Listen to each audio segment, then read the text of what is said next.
No dia 7 de setembro de 1822, Dom Pedro I, às margens do Riacho Ipiranga, proclamou a independência do Brasil. Mas você acha que um só grito tem o poder de transformar um país gigantesco como o Brasil em independente da noite para o dia? E você sabe quais os eventos que culminaram na independência do Brasil no dia 7 de setembro de 1822? Vem comigo que nesse vídeo eu vou te explicar como isso aconteceu. Bom, para se tornar independente, em um primeiro momento você tem que estar dependendo de algo ou alguém. Nesse caso, o Brasil era dependente de Portugal, porque era uma colônia portuguesa. Isso significava que o Brasil era uma posse portuguesa. Dessa forma, o Brasil era dependente politicamente de Portugal, porque era uma posse portuguesa. E Portugal vai utilizar seu direito de posse para explorar economicamente sua colônia, no caso o Brasil. É como se você tivesse um comércio, uma fazenda ou um terreno e utilizasse seu direito para extrair lucro da sua posse. Nesse caso, Portugal vai lucrar vendendo produtos para o Brasil e comprando produtos do Brasil,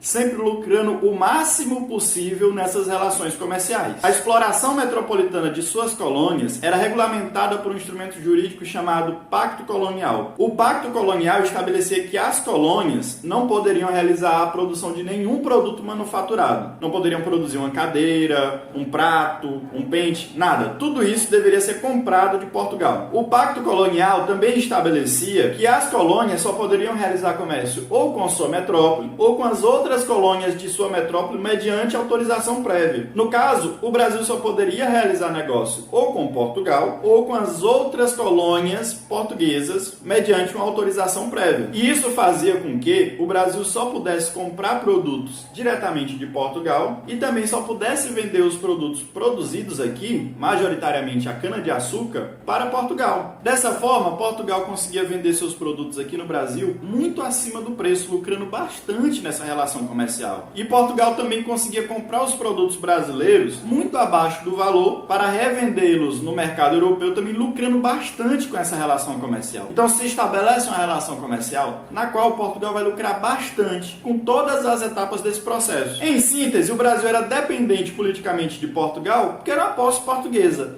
e também era dependente economicamente de Portugal porque só estava autorizado a realizar comércio diretamente com Portugal. Essa situação só vai começar a se alterar no final do século XVIII, início do século XIX. Isso porque vai estar ocorrendo na Europa as guerras napoleônicas. Em resumo, no ano de 1789 vai ocorrer a Revolução Francesa. Algum tempo depois vai subir ao poder e se tornar imperador francês um rapaz chamado Napoleão. A França napoleônica tinha como inimiga a Inglaterra. E eu não sei se você já reparou na geografia europeia, mas a Inglaterra e por consequência o Reino Unido estão separados do continente em uma ilha, enquanto todos os outros países, como a França, a Espanha, Portugal estão no continente. E Napoleão vai se aproveitar dessa característica geográfica para atingir a Inglaterra. Napoleão vai baixar o bloqueio continental que proibia os outros países do continente a realizar comércio com a Inglaterra. Com isso, Napoleão buscava enfraquecer economicamente seu inimigo, a Inglaterra. Só que Portugal dependia muito do seu comércio com a Inglaterra. Obedecer esse decreto de Napoleão significaria quase que a falência de Portugal. Então Portugal não vai conseguir obedecer esse decreto e vai continuar realizando comércio normalmente com a Inglaterra. Só que Napoleão não vai aceitar muito bem essa desobediência portuguesa e vai invadir com suas tropas o território português. Bom, a família real portuguesa, para não ser capturada por Napoleão,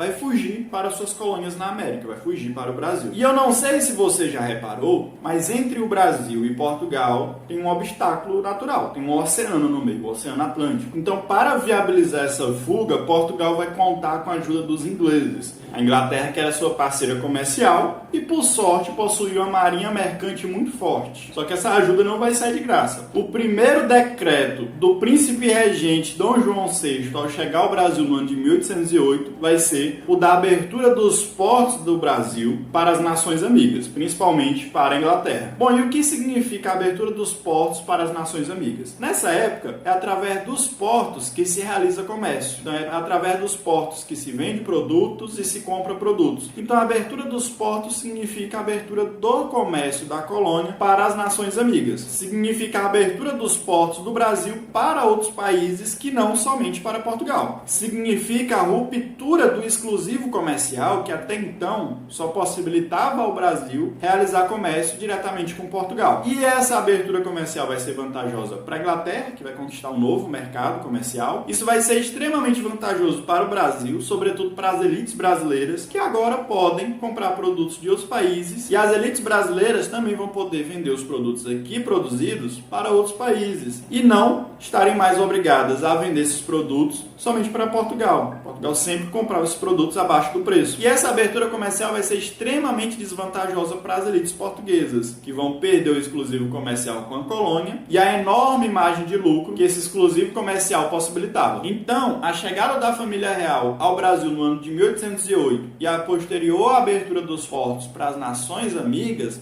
é extremamente importante porque ela marca o início do processo de abertura e de independência econômica do Brasil com relação a Portugal. Então, a partir da vinda da família real para o Brasil no ano de 1808, a independência econômica do Brasil começa a ser construída. E logo em seguida, no ano de 1815, a independência política do Brasil também começa a ser construída. Dom João VI vai perceber que não era o ideal para uma família real europeia estar vivendo em uma colônia. Para resolver essa situação, ele vai elevar o Brasil à categoria de Reino Unido, a Portugal e Algarves. Então, o Brasil, que era dependente politicamente de Portugal, deixa essa posição e passa a ocupar o mesmo status jurídico e político de Portugal. Então, a partir de 1815, a independência política do Brasil também passa a ser construída. Com isso, o Brasil, que era dependente politicamente e economicamente de Portugal, a partir da vinda da família real para o Brasil, em 1808, começa um lento processo de independência, tanto política quanto econômica de Portugal. Bom, a construção dessa autonomia vai ser algo extremamente vantajoso para o Brasil, sobretudo para a elite brasileira, a elite comercial brasileira, que agora não está mais obrigada a realizar comércio exclusivamente com Portugal. Só que é como diz o ditado, né? A alegria dura muito pouco. Logo em 1820, Napoleão já derrotado, a Europa começa a se reconstruir, Portugal começa a se reconstruir, e a elite portuguesa está extremamente insatisfeita com essa autonomia passada para o Brasil, passada para a elite brasileira. Porque, afinal de contas, essa elite portuguesa lucrava bastante com o exclusivo comercial, com o pacto colonial com o Brasil. Então, no ano de 1820, vai ocorrer em Portugal a Revolução do Porto, que, entre outras pautas, reivindicava também o retorno imediato da família real para Portugal. Esse retorno vai ocorrer no ano seguinte, 1821. Só que isso desagradaria bastante a elite brasileira. E para não desagradar totalmente essa elite brasileira, deixa-se aqui Dom Pedro I, o filho do Dom João VI. Dom Pedro I fica aqui como príncipe regente, buscando não desagradar totalmente as elites brasileiras. Mas, obviamente, as elites portuguesas não vão se contentar com essa situação. Vão exigir o retorno também de Dom Pedro I para Portugal e também o retorno do Brasil para a condição de colônia, a condição de dependente político e econômico de Portugal. E aí acaba prevalecendo aquele velho raciocínio. O inimigo do meu inimigo acaba sendo meu amigo de tabela. Dom Pedro I não queria retornar para Portugal e muito menos as elites brasileiras queriam retornar à condição de colônia. Então Dom Pedro I e as elites brasileiras vão se unir, juntar forças para fazer frente às pressões da elite portuguesa. Com isso, no dia 9 de janeiro de 1822, Dom Pedro I vai oficialmente declarar que vai ficar no Brasil. Esse dia vai ficar conhecido como o Dia do Fico, em que Dom Pedro I vai proclamar para a nação o seguinte: que se for para o bem de todos e felicidade geral da nação, estou pronto, digam ao povo que fica. Bom, e com isso, Dom Pedro I está desobedecendo diretamente às ordens da corte portuguesa. Então, Dom Pedro I começa a fazer diversas viagens em todo o território do Brasil, buscando apoio nas elites locais para se fortalecer e bancar essa sua desobediência. Em uma dessas viagens, retornando da capitania de São Paulo, às margens do Riacho Ipiranga, Dom Pedro I vai receber um emissário trazendo algumas cartas para ele. Ele vai receber 3 cartas. Uma carta das cortes portuguesas, informando que caso Dom Pedro I não retorne imediatamente para Portugal, os portugueses iriam enviar tropas armadas para combater no Brasil. Ele também vai receber uma carta de Dona Leopoldina, que era sua esposa, informando que caso ele não realize a independência, os brasileiros iriam realizar essa independência mesmo sem ele. E ele também vai receber uma carta de José Bonifácio, um importante político da época, informando informando que caso ele não realize essa independência imediatamente, ela vai acontecer sem ele de qualquer forma. Ali, Dom Pedro I vai tomar sua decisão. Ele vai descer de seu cavalo, ordenar que sua tropa retire as insígnias portuguesas de seus uniformes. Ele vai levantar sua espada às margens do Riacho Ipiranga no dia 7 de setembro de 1822 e ali ele vai proclamar independência ou morte. E imediatamente o Brasil, esse país de proporção continental, vai se tornar independente da noite para o dia. Só que não, né? O Brasil tem proporções gigantescas, o Brasil é gigante. E essa independência proclamada por Dom Pedro, ela vai precisar ser construída